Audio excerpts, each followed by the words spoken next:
তোমাদের কি আজকে তো ক্লাস ছিল না সুমিত? আজকে ক্লাস ছিল তোমাদের না ছিল? আজকে আজকে আমাদের আগের ক্লাসটা হয়নি, কিন্তু আমাদের 5টার দিকে একটা ভাইভা আছে, তো তাই এজন্য হয়তো অনেকে অ্যাটেন্ড করতে পারবে না বা হয়তো করছে না।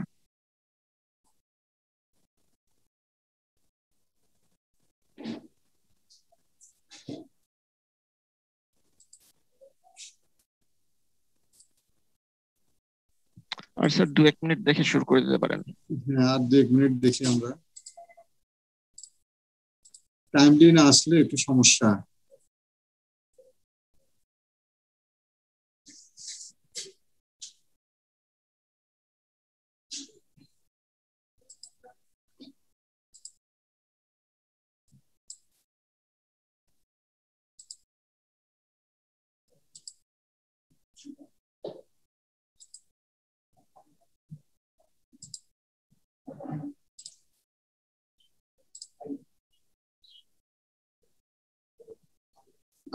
আজকে আমরা ভাইব্রেশনাল স্পেকট্রোস্কোপিটাই দেখবো, মানে ওটা আজকে আমরা তো আজকে শেষ করব। এই তোমাদেরকে যেই আসলে আমি যেগুলো পড়াচ্ছি এগুলো একদম আমি বলি যে খুব বেসিক দিয়ে দেওয়া।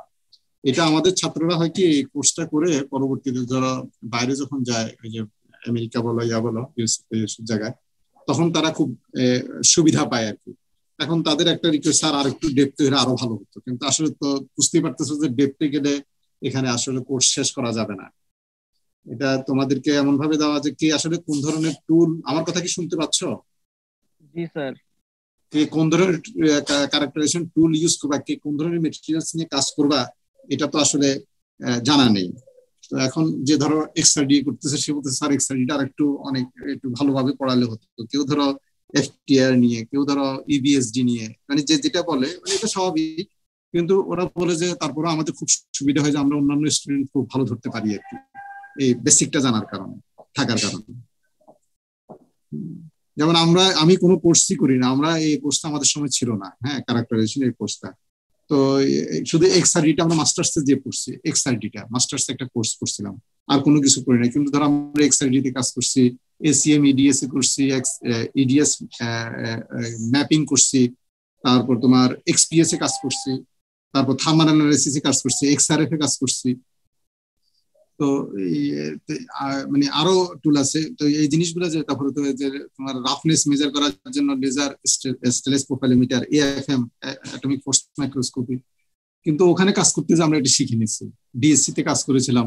তো সেখানে যেটা হচ্ছে যে আমাদের কোর্সটা না থাকে একদম শুরু থেকে, আর ডিএসসি কি এটা আমরা বুঝতামই না। তখন নিজেরা পিএইচডির কথা বলতেছি, মাস্টার্স এর কথা বলতেছি, তখন নিজেরা শিখে শিখে একদম শুরু বিগিনিং থেকে শিখতে হয়েছে, তখন একটু কষ্ট হয়েছে আমাদের।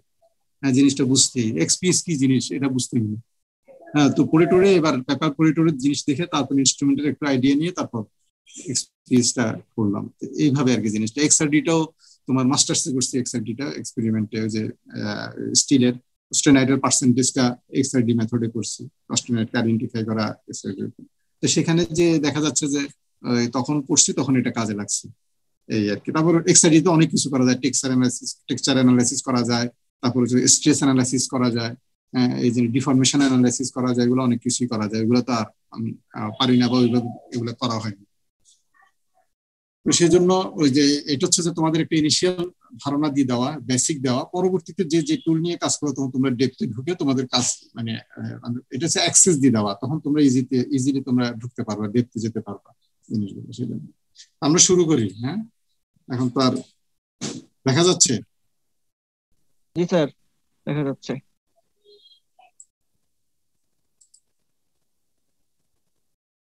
কে বলবে? আজকে আমরা যেটা করছি যে মোটামুটি আমরা বেসিকটা পড়লাম এফটিআর রহমানের। আজকে হচ্ছে যে ইন্টারপ্রিটেশনটা দেখবো, যে ভাইব্রেশনাল স্পেকট্রাল কোয়ান্টিটেটিভ অ্যানালাইসিস এগুলো কিভাবে করা হয়। হ্যাঁ, রেকর্ডিং ইন প্রগ্রেস। আজকে কে বলবে এটা? তোমাদের মধ্যে থেকে আবরার, সুমিত, তুর্য, এরা ছাড়া আর কেউ আছো? হ্যাঁ, পড়ে আসছে এরকম কেউ আছে?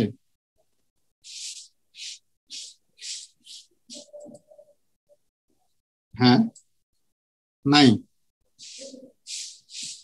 প্রথমে কে বলবে? তোমাদের তিনজনে কে বলবে? স্যার 11 শুরু করি। ওয়ান বলি স্যার। আচ্ছা, তুমি শুরু করো, সুমিত পরে আসো। জি স্যার।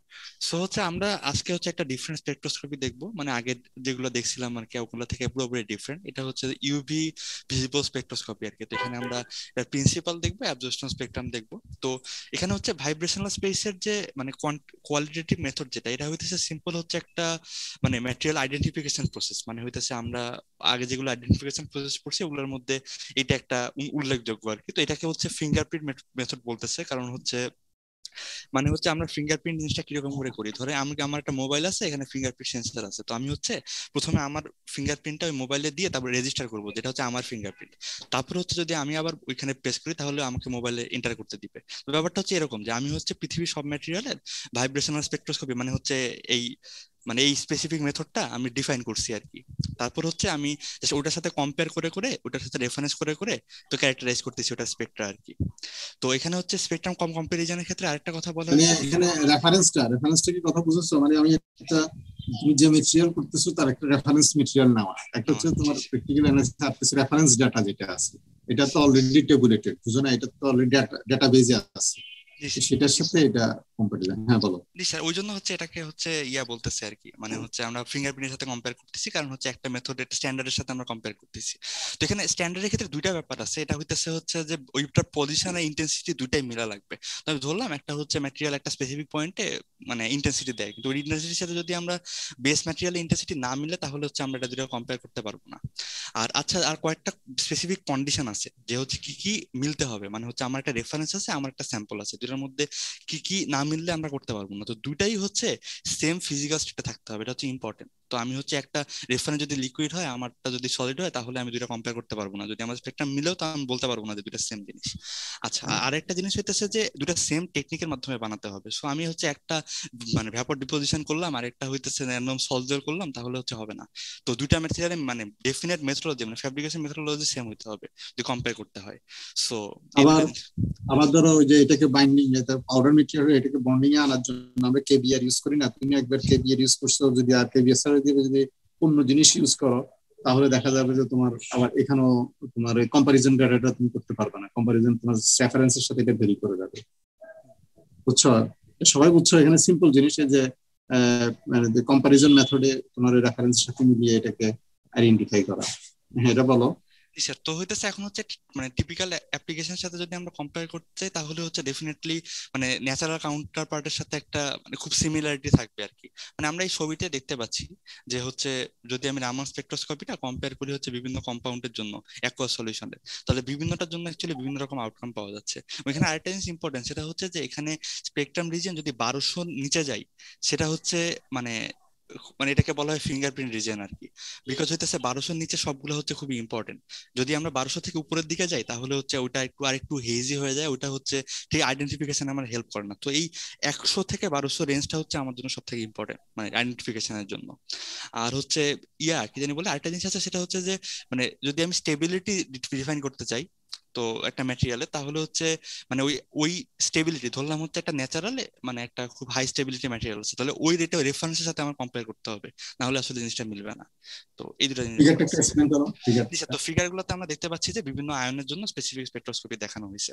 তো আমরা হচ্ছে রামান স্পেকট্রোস্কোপিতে দেখি যে হচ্ছে 1 2 3 4 চারটা ইয়া আছে, পিক আছে, এবং প্রতিটা হচ্ছে ডিফারেন্ট আয়নিক স্টেটের জন্য। তো আমরা দেখতেছি যে 1 নাম্বারটা হচ্ছে NH4 প্লাসের জন্য। তো NH4 প্লাসের অ্যাকুয়াস সলিউশনের জন্য এই পিকটা দিতেছে।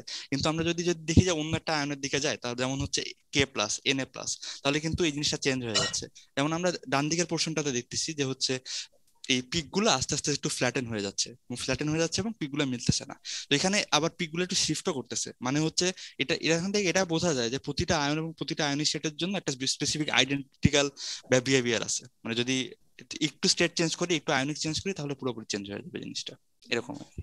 লাস্ট একটা হচ্ছে যে এটা compound spectrum, total compound spectrum, জি নিচেরটা যেটা অ্যাকুয়াস সলিউশন। আচ্ছা জি হ্যাঁ, কম্পাউন্ড স্পেকট্রাম যেটা। এরপরে বলো, এটা বলো।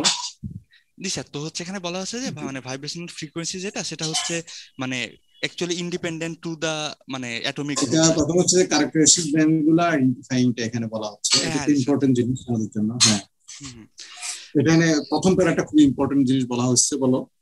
হ্যাঁ, তো হচ্ছে এখানে বলা হয়েছে যে মানে কিছু কিছু ম্যাটেরিয়ালের জন্য আসলে মানে যে লার্জার মলিকুল, মানে যদি তাদের একটা কোনো লার্জার মলিকুল বা ক্রিস্টাল থাকে তাহলে সেটা actually independent of the atomic group আর কি। সো এটা হচ্ছে ওই স্পেসিফিক জিনিসগুলোই আসলে ভাইব্রেশন ব্যান্ড হিসেবে সার্ভ করে। মানে হচ্ছে যদি আমি একটা ম্যাটেরিয়াল নেই, তো মানে তার একটা স্পেসিফিক ক্যারেক্টারিস্টিক্স পিক থাকে, ধরলাম হচ্ছে ওই ম্যাটেরিয়ালের মধ্যে একটা NH4 গ্রুপ আছে, তো ওইটাই হচ্ছে ওই ম্যাটেরিয়ালটাকে ক্যারেক্টারাইজ করতেছে, মানে অন্য কোনো পোর্শন না আর কি। তো ওইরকম স্পেসিফিক পোর্শন গুলো আমার ডিটারমাইন করতে হবে আর কি। আর তারপর বলা আছে যে ভাইব্রেশন হইতেছে যে কোনো অ্যাটমিক গ্রুপ, মানে মানে এখানে একটা হচ্ছে যে সাম অ্যাটম গ্রুপ, যেটা বলছে যে ইন্ডিপেন্ডেন্টলি তোমার ভাইব্রেশন হবে, কথাটা বুঝছো না? লার্জ মলিকুল ওইগুলো হচ্ছে তোমার ক্যারেক্টারিস্টিক ব্যান্ড শো করবে। হ্যাঁ, সো এখন যদি হ্যাঁ বলো। তো আরো কিছু ব্যাপার আছে এই ক্যারেক্টারাইজেশনে, সেটা হচ্ছে যে যদি ওই মানে ইয়াটা না থাকে, অ্যাটমিক গ্রুপটা যদি মানে ওই ম্যাটেরিয়ালের মধ্যে না থাকে, তাহলে হচ্ছে দেখা যাবে কোনো ব্যান্ডই শো করতেছে না। এটা একটা ইম্পর্টেন্ট ব্যাপার। আরেকটা হচ্ছে যে মানে ওই ব্যান্ডটা যে কোনো ধরনের অ্যাটম গ্রুপ, মানে র্যান্ডম অ্যাটম গ্রুপের জন্যই প্রতিটা বিভিন্ন জায়গায় স্পেকট্রাম ফাইল শো করে।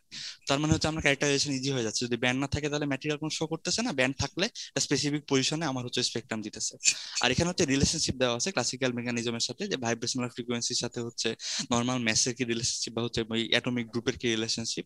তো এখানে আরো কিছু জিনিস আছে, যেমন হচ্ছে যে আমরা ডেফিনেট বন্ড, যেমন কার্বন কার্বন বন্ডের কথা যদি আমরা বলি, তাহলে হচ্ছে যদি আমি ট্রিপল বন্ড, কার্বনে তো আমরা জানি যে হচ্ছে ওর স্পেসিফিক বৈশিষ্ট্য আছে, অনেক ধরনের বন্ড তৈরি করতে পারে। তো আমি ট্রিপল বন্ড, ডাবল বন্ড আর সিঙ্গেল বন্ড তিনটার মধ্যে আমি যদি কম্পেয়ার করতে চাই, তাহলে হচ্ছে যদি আমি আস্তে আস্তে সিঙ্গেল বন্ডের দিকে যাই, তাহলে হচ্ছে এটার ভাইব্রেশনটা আস্তে আস্তে ডিক্রিজ করতেছে। তো আবার আরেকটা ভাইব্রেশনাল ফ্রিকোয়েন্সিটা, হ্যাঁ ফ্রিকোয়েন্সিটা ডিক্রিজ করছে, হ্যাঁ ডিক্রিজ করতেছে।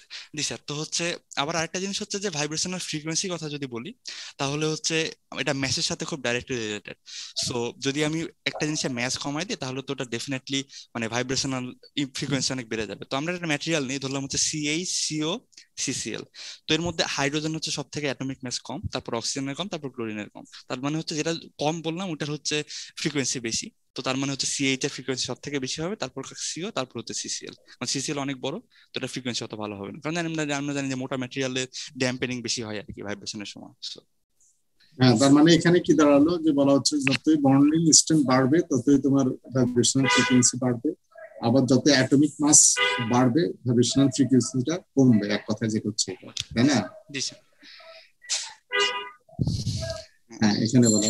আচ্ছা স্যার, এখানে হচ্ছে দেখানো হয়েছে যে বিভিন্ন বন্ডের জন্য ও অ্যাকচুয়ালি কি রেঞ্জে, মানে কি ওয়েভ নাম্বার রেঞ্জে আসলে আমাদের ক্যারেক্টারিস্টিক্স ব্যান্ড মানে এখানে এখানে যেটা বলা আছে যে আসলে যখন একটা ধরো CH বন্ড, হ্যাঁ CH বন্ডের জন্য তুমি কত থেকে তোমাদের একটা রেঞ্জ বলা আছে, প্রতিটার জন্য একটা রেঞ্জ, এটা পার্টিকুলার এই ওয়েভ নাম্বার বলা নেই। এর আগে আমরা দেখছি যে ধরো এই যদি বলি যে এক্স রে এনার্জির ক্ষেত্রে যদি বলি, ইলেকট্রনের ধরো অক্সিজেনের জন্য একটা ফিক্সড এক্সট্রা এনার্জি ছিল, তাই না?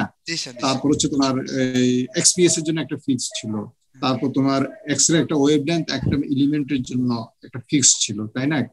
কিন্তু এখানে একটা রেঞ্জ দেখা যাচ্ছে, তাই না, প্রত্যেকটা বন্ডের জন্য। যেমন CH এর জন্য একরকম, OH এর জন্য একরকম, হ্যাঁ। আবার দেখো এই যে CC, দেখো কার্বন কার্বন 1 বন্ড, তারপরে এটা carbon 1 bond, 1 bond, double bond, তারপর ট্রিপল বন্ড মনে হয় এদিকে, এদের জন্য। কিন্তু সবগুলো এখানে মিনিং যেটা বোঝানো হচ্ছে যে একটা রেঞ্জ, একটা পার্টিকুলার একটা ওয়েভ নাম্বার না। এটা কেন এই জিনিসটা উপরের প্যারাতে এক্সপ্লেইন করছে, তুমি একটু এক্সপ্লেইন করে দাও এটা। জি স্যার। তো মেইন কথা হচ্ছে স্যার, মানে আমরা ধরলাম একটা CH বন্ড আছে, কিন্তু এটা নেইবারের অ্যাটম কি আছে এটা তো সব ক্ষেত্রে সেম হবে না, কারণ শুধু হচ্ছে ওই বন্ডের উপর ডিপেন্ড করতেছে আমার ভাইব্রেশন ফ্রিকোয়েন্সি, তা না, তা নেইবারিং অ্যাটমের উপর ডিপেন্ড করতেছে। তো CH এর এক পাশে যদি একটা অনেক বড় মলিকুল থাকে, লাইক একটা আর আছে, তাহলে যেরকম হবে, যদি ছোট থাকে তাহলে তো ওরকম হবে না। তো মেইন কথা হচ্ছে যে নেইবারিং অ্যাটমের ম্যাটেরিয়াল গুলোর কারণে frequency, bond strength, atomic mass এগুলো ডিপেন্ড করতেছে। ওই কারণে আমরা রেঞ্জ বলতেছি, এই রেঞ্জের মধ্যে যে কোনো ভ্যালু হতে পারে। এবার সুমিত বলো। ভাইব্রেশনাল ব্যান্ডের ইন্টেন্সিটি সম্পর্কে এখানে কিছু কথা বলা হয়েছে।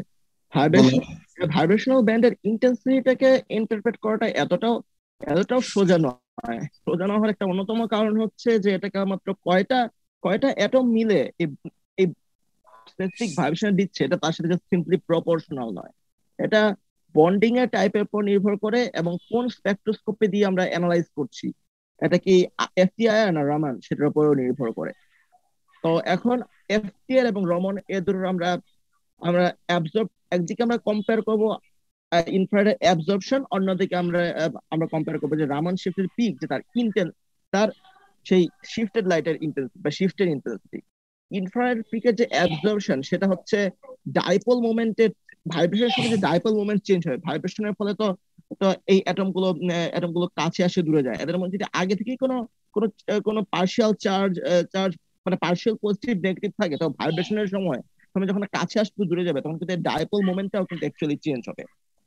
এই যে ডাইপোল মোমেন্টের যে ভাইব্রেশনের সাথে চেঞ্জ হচ্ছে, এটার স্কয়ারের সাথেই আইআর অ্যাবজর্পশন প্রপোর্শনাল। এখানে যে অ্যাকচুয়ালি কিউ দিয়ে কি বুঝিয়েছে তা আমি বুঝি না, কিন্তু মোটামুটি হতে পারে যে কিউ কিউ প্রবাবলি কোনো জেনারেলাইজড কোঅর্ডিনেট সিস্টেম ইউজ করছে, জেনারেলাইজড মোমেন্টাম লাইক স্টাফ।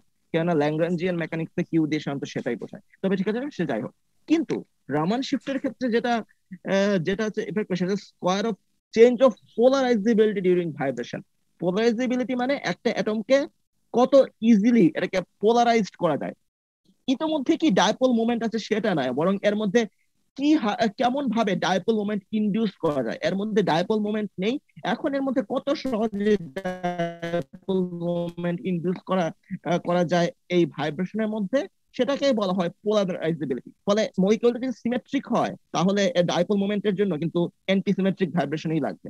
তো এখানে আমরা দেখছি ইনফ্রারেডের ক্ষেত্রে যেটা ম্যাটার করে সেটা হচ্ছে ডাইপোল মোমেন্টের চেঞ্জ, আর রামানের ক্ষেত্রে যেটা ম্যাটার করে সেটা হচ্ছে ডাইপোল মোমেন্ট ক্রিয়েশনের জন্য যে ইম্পালস সেটার চেঞ্জ যখন এই ভাইব্রেশনটা হয়।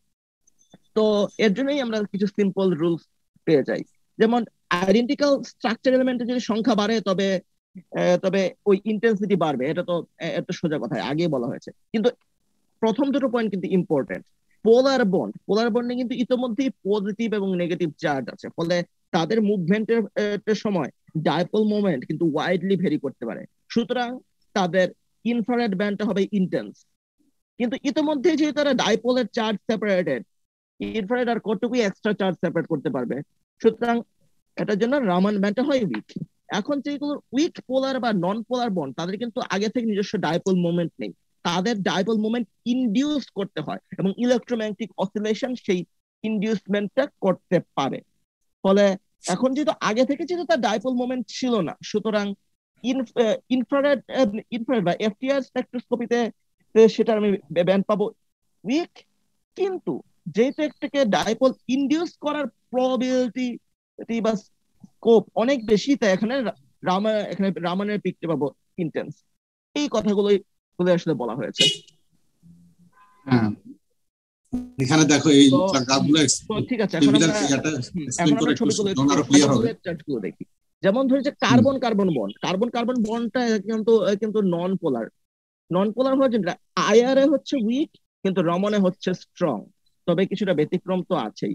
যেমন যেমন কার্বনের সাথে যখন একটা হ্যালোজেন যুক্ত হয় সেটা অ্যারাইল নয়, অ্যালকাইল, তাহলে তাহলে এর মধ্যে কিন্তু কিছুটা পোলারিটি চলে আসছে। ফলে আইআর এটা স্ট্রং হওয়ার কথা, কিন্তু রমনে এটা ভেরি স্ট্রং হয়ে যায়। কিভাবে কি হলো আই ডোন্ট আন্ডারস্ট্যান্ড, মানে আমি নিজে বুঝি না।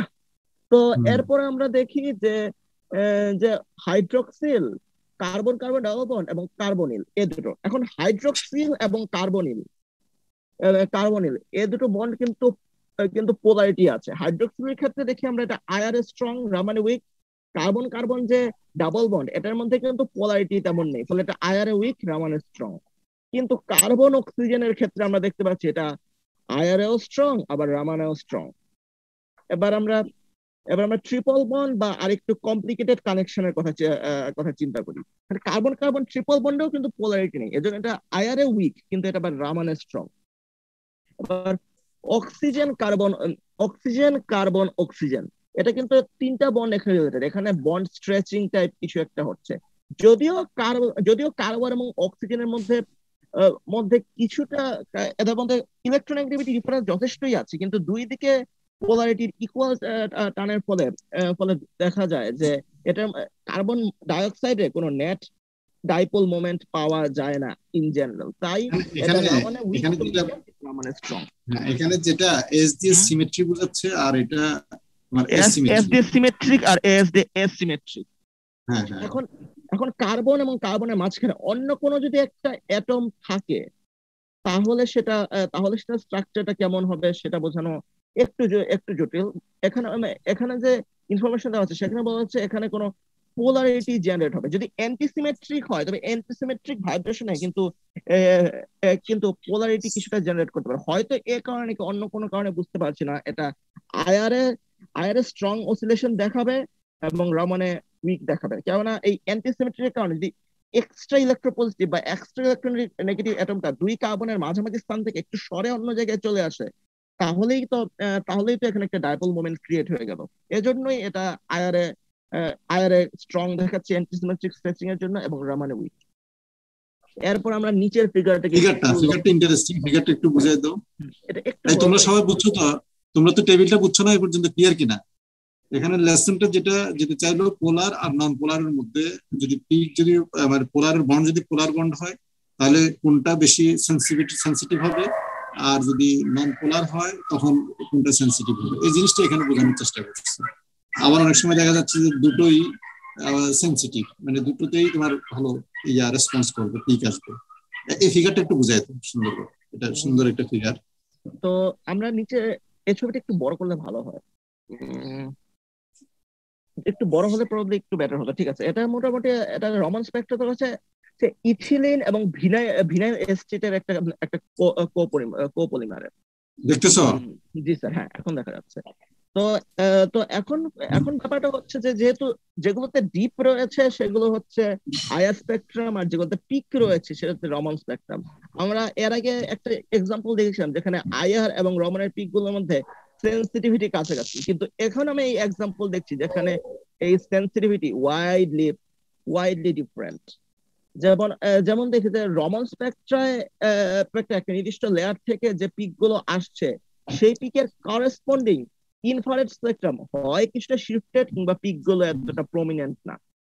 আর আয়ার স্পেকট্রামের ক্ষেত্রে আমরা দেখছি যে আয়ারে যেখানে খুব শার্প ডিপ রয়েছে সেখানে কিন্তু সব জায়গায় রমানের রমানের পিক নেই। কিছু কিছু জায়গায় দেখা যাচ্ছে আয়ারের ডিপ যখন অনেক মানে সিগনিফিকেন্ট হয়ে যায়, মানে 1400 একটু বাম দিকে, মানে 1400 একটু কম ওয়েভ নাম্বার, সেখানে কিন্তু আয়ারের ডিপটা একটু যথেষ্ট বড়, কিন্তু রমানের পিকটা কিন্তু সেই তুলনায় তেমন তেমন কিছুই না। আবার আমরা মোটামুটি 1400-1500 দিকে যে কম্পাউন্ড পিক আমি রামানে পাই সেখানে কিন্তু আমি এক্স্যাক্টলি ইনফ্রারেড পাই একটু শিফটেড পজিশনে।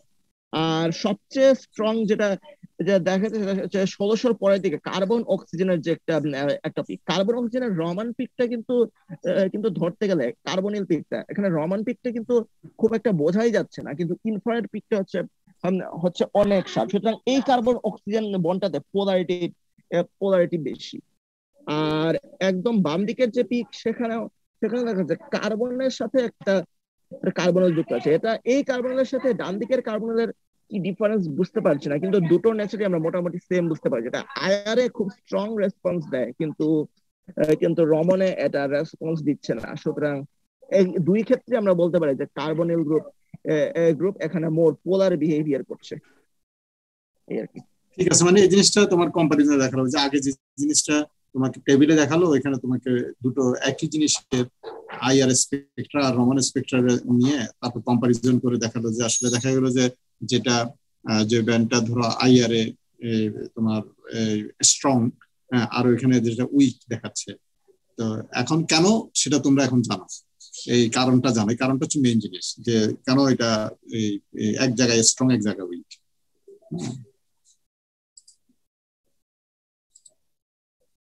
এটা আবরার বলবা এবং পার্টটুকু? স্যার আমি দেখিনি আজকে। তাহলে সুমিত কন্টিনিউ করো। এবার আমরা দেখে নেবো যে ইনফ্রারেড স্পেকট্রা দিয়ে কিভাবে কোয়ান্টিটেটিভ মানে কতটা কি পরিমাণে আছে সেটা অ্যানালাইসিস করতে পারবো। তো একটা মাল্টি কম্পোনেন্ট স্যাম্পলে এই অ্যানালাইসিসটা করতে যায় এই ভাইব্রেশন ব্যান্ডগুলো যে ইন্টেন্সিটি আছে সেই এতক্ষণ পর্যন্ত আমরা যেটা ডিসকাস করছি সেটা তো আইডেন্টিফিকেশন, তাই না? এখন হচ্ছে কোয়ান্টিফিকেশনটা আসতেছে আর কি, যে কিভাবে আমরা কোয়ান্টিফাই করবো। এটা আগে আমরা যে কোয়ান্টিফিকেশন করে আসছি সেটার সাথে কিছু সিমিলারিটিস আছে। হ্যাঁ বলে যাও। তো এখন ইনফ্রারেড স্পেকট্রামের ক্ষেত্রে দেখা যাচ্ছে এখন আমাদের অ্যাবজর্বেন্স নিয়ে চিন্তা করতে হবে। এই অ্যাবজর্বেন্সটা হচ্ছে অ্যাকচুয়ালি অ্যাকচুয়ালি তিনটা জিনিসের প্রপোর্শনাল, যেটা আমরা বিয়ার্স ল হিসেবে ক্লাস 11-12 কিছুটা পড়ে এসেছি। এই অ্যাবজর্বেন্স হচ্ছে তিনটার প্রপোর্শনাল। একটা হচ্ছে কনসেন্ট্রেশন, মানে ওই নির্দিষ্ট কম্পাউন্ডের কনসেন্ট্রেশন যেটার কারণে এই অ্যাবজর্বেন্সটা পাওয়া যাচ্ছে। এল হচ্ছে লেন্থ, কতটুকু এই স্যাম্পলের থিকনেস কতটুকু যার ভেতর দিয়ে লাইটটা পাস করেছে, এবং এ এ হচ্ছে একটা কোয়ান্টিটি যেটাকে বলা হচ্ছে যে বলা যায় যে মোলার অ্যাবজর্বেন্স পার পাথ লেংথ। এখানে মোলার এখানে দেখতে হবে যে এই অ্যাবজর্বেন্স এটা ধরো, হুম হ্যাঁ এটা ধরো ওই যে অ্যাবজর্পশন কোএফিশিয়েন্ট একসাথে কোএফিশিয়েন্টও বলে ফেলতে পারো আর কি। তবে হ্যাঁ, এগুলোর একসাথে কোএফিশিয়েন্ট করার ব্যাপার আছে, কিন্তু এখানে আমাদের মূল কথাটা হচ্ছে যে এই অ্যাবজর্বেন্সের যে পিক, সেটার হাইট হচ্ছে এই কনসেন্ট্রেশনের প্রপোর্শনাল যদি আমাদের এ এবং এল ভ্যালু গুলো জানা থাকে। এল ভ্যালুটা তো আমি মেজার করেই জানবো, আর এ ভ্যালু হচ্ছে বিভিন্ন কম্পাউন্ডের জন্য বিভিন্ন ওয়েভ লেন্থে এই এ ভ্যালু গুলো হচ্ছে টেবুলেটেড। আর অ্যাবজর্বেন্স তো আমরা সরাসরি অ্যাবজর্বেন্স পিক থেকেও আমরা ডাটা পেতে পারি, অথবা আমরা ট্রান্সমিটেন্স পিক থেকে সামান্য কিছু জিওমেট্রিক ম্যানিপুলেশনের মাধ্যমে এই পিকের হাইটটা পেয়ে যেতে পারি, যেটা আমাদের পরের পেজে দেওয়া আছে। তো এখানে মনে করি আমার ট্রান্সমিটেন্স স্পেক্ট্রা দেওয়া আছে। ট্রান্সমিটেন্স স্পেক্ট্রায় আমি যে ডিপটা পাচ্ছি, সেই ডিপটা যদি না থাকতো তাহলে কিন্তু সেটা যে ডটের যে কার্ভ লাইন, সেই ডটেড কার্ভ লাইন অনুযায়ী কিন্তু আমার অ্যাবজর্বেন্সটা পাওয়ার কথা। কিন্তু এই ডটেড কার্ভ লাইনটা যদি আমরা জেনারেট করতে না পারি, তাহলে আমরা যেটা করতে পারি যে এই এই ডিপের এর পাশেই যে দুটো পিক ছিল, এই দুটোর মধ্যে একটা কমন ট্যানজেন্ট ড্র করতে পারি। সেই সেই কমন ট্যানজেন্টের সাথে ভার্টিক্যালি এই এই ডিপের একদম লোয়েস্ট পয়েন্টটাকে কানেক্ট করতে পারি। সেই লোয়েস্ট পয়েন্টে যে ট্রান্সমিটেন্সটা পাওয়া যাবে সেটা হবে আমাদের অ্যাবজর্বেন্সের পরিমাণ হচ্ছে আই, আর মানে যেটা হচ্ছে অ্যাকচুয়ালি ট্রান্সমিট হয়েছে যে লাইটটা ইন্টেন্সিটি। আর এই একদম বটম পয়েন্ট থেকে থেকে ওই যে আমি স্ট্রেট ট্যানজেন্ট লাইন ড্র করেছিলাম, সেটার হাইট যেটুকু পাওয়া যাবে সেটা হচ্ছে এল নট, মানে ওই অ্যাবজর্বেন্সটা না হলে কতটুকু পিক থাকতো। তাহলে এবার ট্রান্সমিটেন্স ফ্যাক্টর থেকে মোটামুটি আই বাই আই নট এর রেশিও আমরা বের করে ফেলতে পারবো। তো এখন আই নটটা হচ্ছে যে ইনসিডেন্ট বিমের যে এক কথা বলতে গেলে ওইটা যে ইনসিডেন্ট বিমের যে ইন্টেন্সিটি এটা, আর একটা হচ্ছে যে তোমার এটা অ্যাবজর্ব হওয়ার পরে যতটুকু ট্রান্সমিট হচ্ছে এটা। এখন তুমি ওইখান থেকে ওই যে আগের ফর্মুলা যেটা দেখালো না, ওখানে তুমি আই বা আই নটটা করলো। হ্যাঁ বলো। তো এরপর আমরা প্রথমে সিম্পলিসিটির জন্য একটা টু কম্পোনেন্ট সিস্টেম বিবেচনা করি। তো টু কম্পোনেন্ট সিস্টেমে কোনটা কিসের পিক, এই দুই কম্পোনেন্ট কোনটা কিসের পিক সেটা কিন্তু আমরা রেফারেন্স থেকে আমরা আইডেন্টিফাই করতে পারবো। রেফারেন্স আছে এইখানে এই পিকটা পাওয়া যাবে, ওইখানে এই পিকটা পাওয়া যাবে, এবং প্রত্যেকটা পিকের আমি অ্যাবজর্বেন্সও ক্যালকুলেট করতে পারবো। তো তো এখন আমি যদি এই অ্যাবজর্বেন্স গুলোর রেশিও নেই, এক্সাক্ট ভ্যালু আমার লাগবে না, আমি যদি রেশিও নেই তাহলে আমি মোটামুটি ভাবছি A1 divided by A1 L1 C1 divided by A2 L2 C2। এখন আমি কিন্তু একই স্যাম্পলের কথা বলছি, যেহেতু আমি একই স্যাম্পলের কথা বলছি, L1 এবং L2 মানে দুই ক্ষেত্রেই তো লাইট একই স্যাম্পলকে পেনিট্রেট করে এসছে, ফলে লেন্থ দুটোর ক্ষেত্রেই সমান হবে। ফলে capital 1 by capital 2 A1 C1 by A2 C2। তাহলে এখন আমি A1 এবং A2 এই দুটোর ভ্যালু কিন্তু আমার টেবুলেটে আছে। আমাকে এই মোলার অ্যাবজর্পটিভিটির যে ডাটা বেস সেখান থেকে আমাকে লুক আপ করে নিতে হবে, এবং সেখান থেকে সেই ফর্মুলাটাকে আমি রিঅ্যারেঞ্জ করে পাই, মানে A1 by A2 is equal to A1 C1 by A2 C2। সেটাকে আমরা একটু রিফ্রেশ করে পাই যে A1 divided by A2 is equal to 1 by C1 minus 1 A1 by A2। এটাকে তো যদি আমরা সাইড চেঞ্জ করি কিন্তু এখান থেকে সহজে আমি C1 এর অ্যামাউন্টটা পেয়ে যেতে পারবো। যদি আমার A1 আর A2 আমি তো গ্রাফ থেকেই পাবো, আর মানে ক্যাপিটাল A1 আর ক্যাপিটাল A2 এরকম তো গ্রাফ থেকেই পাবো, আর স্মল A1 আর স্মল A2 এগুলো আমাকে ডাটাবেস থেকে দেখে নিতে হবে। তো এবার যদি একের বেশি কম্পোনেন্ট চাই, তাহলে আমাদের এখানে একটা সুবিধা হলো যে অ্যাবজর্পটিভিটি যে হয়েছে সেটা অ্যাকচুয়ালি অ্যাডেড আপ হয়। মানে একই স্যাম্পলের ভেতর তো অনেকগুলো কম্পোনেন্ট আছে, ফলে ওই স্যাম্পল যে মোট অ্যাবজর্ব যেটা করলো, টোটাল যে অ্যাবজর্পটিভিটি সেটা হচ্ছে এই ইন্ডিভিজুয়াল অ্যাবজর্পটিভিটির জন্য সমান। আমরা আমাদের হিসাবের সুবিধার জন্য যে কাজটা করতে পারি যে আমরা এই মোলার অ্যাবজর্পটিভকে লেংথ দিয়ে মাল্টিপ্লাই করে একটা সিঙ্গেল প্যারামিটার হিসেবে নিয়ে আসতে পারি। তাহলে আমাদের অ্যাবজর্পটিভ হতে হবে যে প্রত্যেকটা ইন্ডিভিজুয়াল যে এ এবং এল এর প্রোডাক্ট, যে কে বলা হচ্ছে K1 C1 plus K2 C2 plus K3 C3 plus Kn Cn etcetera etcetera etcetera. তো এখন আমরা থ্রি কম্পোনেন্ট সিস্টেমের আমরা ডেটাটাকে কিভাবে কিভাবে মেজার করব? তো সে এটা মেজার করার জন্য আমাদের কমপক্ষে তো তিনটা পিক লাগবেই। এটা অ্যাবজর্ব স্পেক্ট্রাই হোক আর সরি আমাদের তিনটা ডেটা লাগবে, সেটা আমরা অ্যাবজর্বেন্ট স্পেক্ট্রাই হোক আর ট্রান্সমিটেন্স স্পেক্ট্রাই হোক। তো এখন আমি A A one one A1 is equal to K11C1 plus K12C2 plus K13C3, এটা দিয়ে আমাকে কি বুঝিয়েছে? K11 দিয়ে বুঝিয়েছে যে এক নাম্বার কম্পোনেন্টের এই যে এই এক নাম্বার যে যে ওয়েব নাম্বারটা আছে, সেই ওয়েব নাম্বারে তার কে ভ্যালু কত। K12 দিয়ে আমাকে বুঝিয়েছে যে এক দিয়ে যে ওয়েব নাম্বার বোঝানো হয়েছে সেটাতে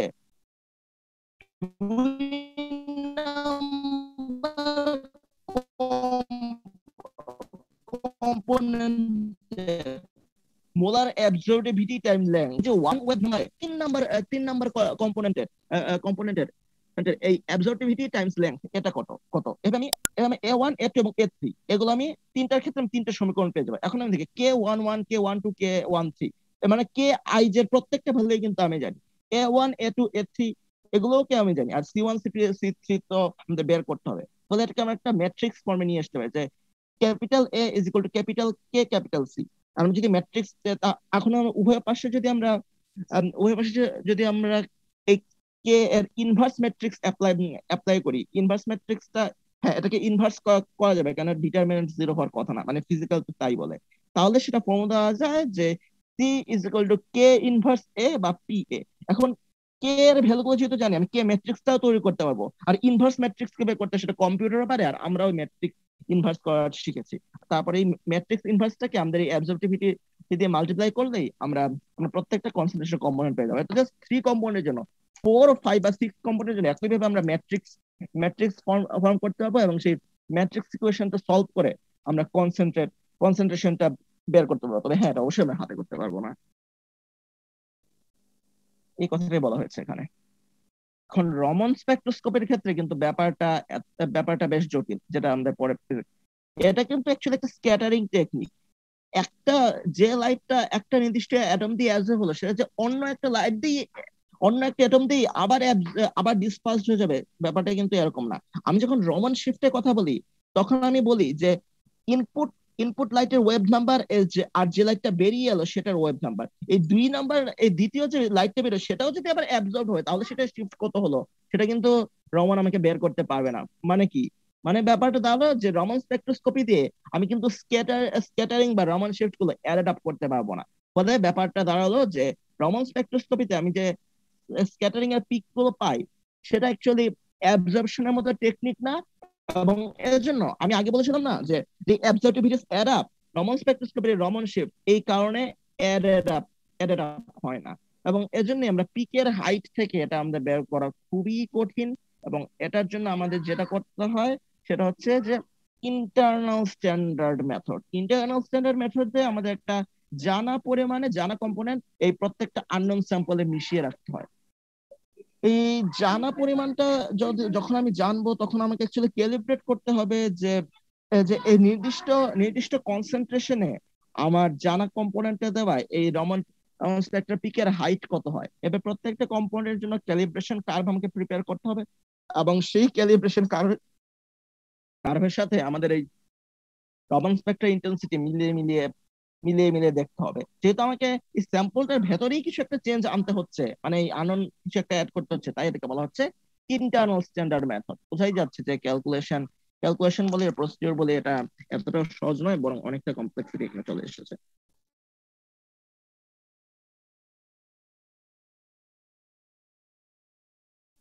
স্যার এই পর্যন্তই ছিল।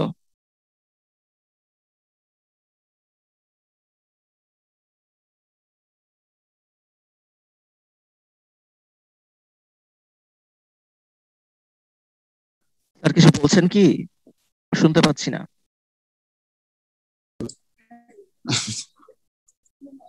হ্যাঁ, না বলছিলাম যে এই আমরা এবং রমনটা তাহলে আমরা শেষ করলাম। এটা ভাইব্রেশনাল স্পেকট্রোস্কোপির ক্যাটাগরিতে পড়ে, কেন পড়ে তোমরা এখন এটা জেনে গেছো। এখানে আমরা যেটা কিভাবে বন্ড গুলা তোমার এই ইনফ্রারেড এর সাথে রেসপন্স করে, ওইদিকে লেজারের সাথে কিভাবে রেসপন্স করে স্ক্যাটারিং হয়, রমনে আমরা এটা দেখলাম।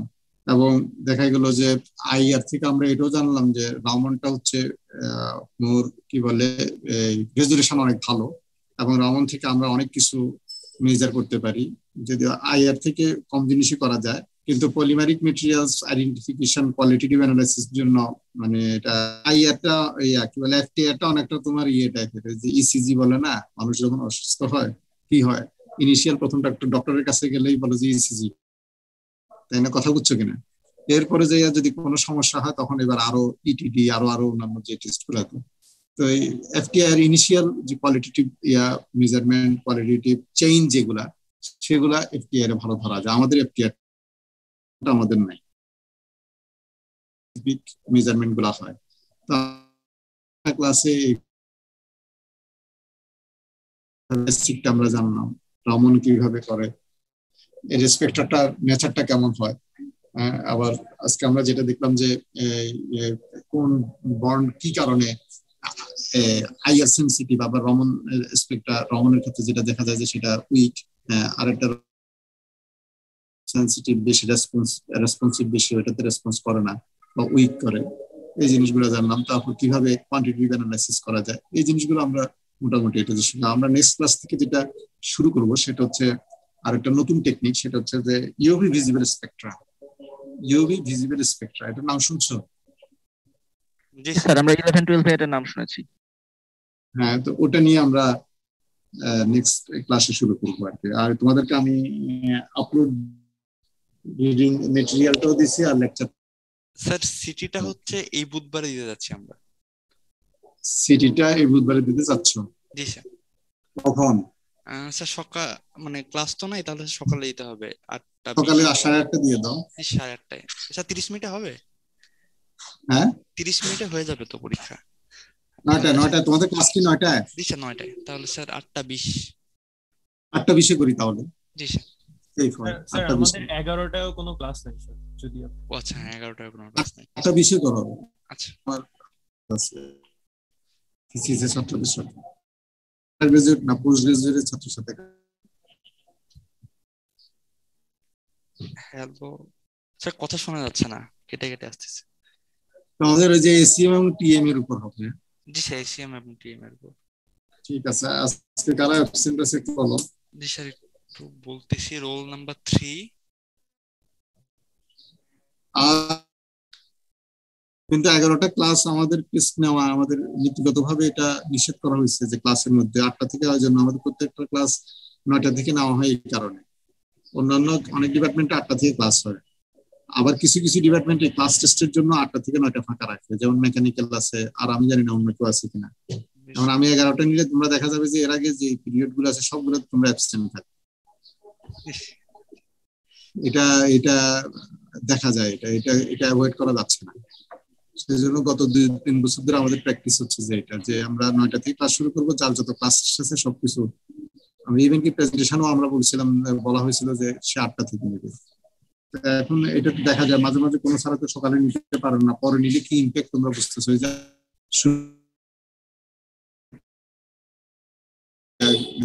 এখন তো ক্লাসে কতজন অ্যাটেন্ড করছে? 39 জন আসছে। এতক্ষণ আমরা 33-34 জন নিয়ে ক্লাস করতেছিলাম। ডেফিনেটলি যে অ্যাটেন্ডেন্সের জন্য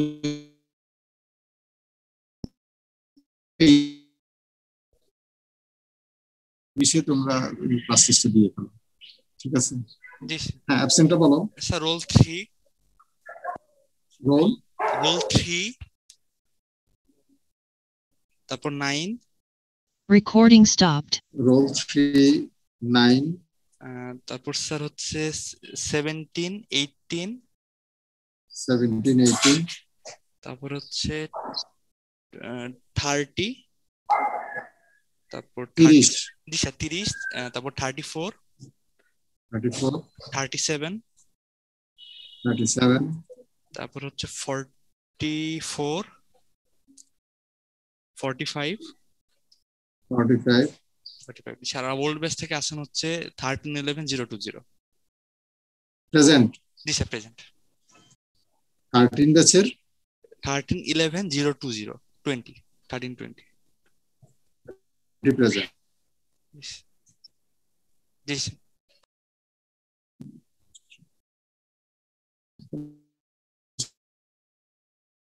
Hmm.